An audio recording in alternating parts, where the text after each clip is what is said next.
తెలంగాణ నుంచి పక్క రాష్ట్రాలకు బీఫ్ ఎగుమతికి ప్రభుత్వం సహకరిస్తోందని ఆరోపించారు. సిర్పూర్ ఎమ్మెల్యే పాల్వాయి హరీష్ బాబు ప్రాణహిత నది సమీపంలో గ్రీన్ ఛానల్ ఏర్పాటు చేసి గోవులను ఎస్కాట్తో హైదరాబాద్కు తరలిస్తున్నారని అన్నారు. మైనారిటీల ఓటు బ్యాంకు కోసం ఎంఐఎం ఒత్తిడితోనే ప్రభుత్వం ఇదంతా చేస్తుందన్నారు. పోలీసులు దగ్గరుండి గోవులను తరలించే లారీలకు రక్షణ కల్పిస్తున్నారని అన్నారు.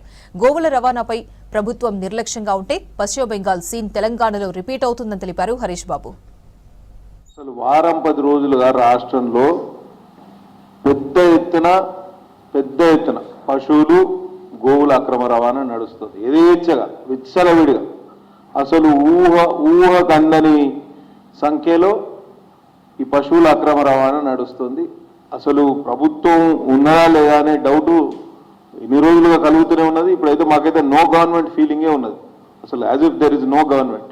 ప్రభుత్వ యంత్రాంగం నిమ్మకు నీరెత్తినట్టు ఉందని మనం అనుకుంటా ఉంటే ప్రభుత్వ యంత్రాంగమే ఇవాళ ఫెసిలిటేట్ చేసే పరిస్థితి. ఆ గోవుల అక్రమ రవాణా చాలా దారుణం.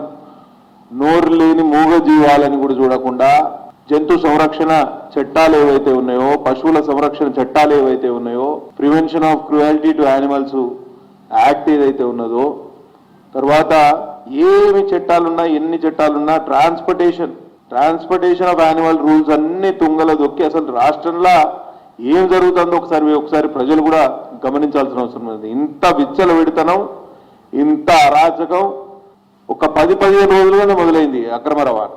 అయితే రాష్ట్ర ప్రభుత్వం ఈ అక్రమ రవాణాను అరికట్టడంలో పూర్తిగా విఫలమైంది. ప్రభుత్వంలో ఉన్న అధికారులే, ప్రభుత్వ యంత్రాంగమే, పోలీసులే దగ్గరుండి ఈ అక్రమ రవాణాను ప్రోత్సహిస్తున్న తీరు చాలా దారుణం అండి. Government is acting like a facilitator in illegal transportation of cattle and cows. ఈ గోవులను, పశువులను వధశాలలకు, కబేలాలకు, స్లాటర్ హౌజులకు తరలించడంలో ప్రభుత్వమే ప్రముఖ పాత్ర వహిస్తోంది.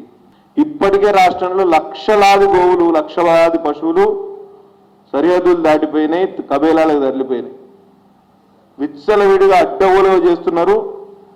ఎక్కడ చెక్స్ అండ్ బ్యాలెన్సెస్ లేవు. ప్రభుత్వ యంత్రాంగం ఎక్కడ పట్టించుకున్న పాపాన పోలేదు.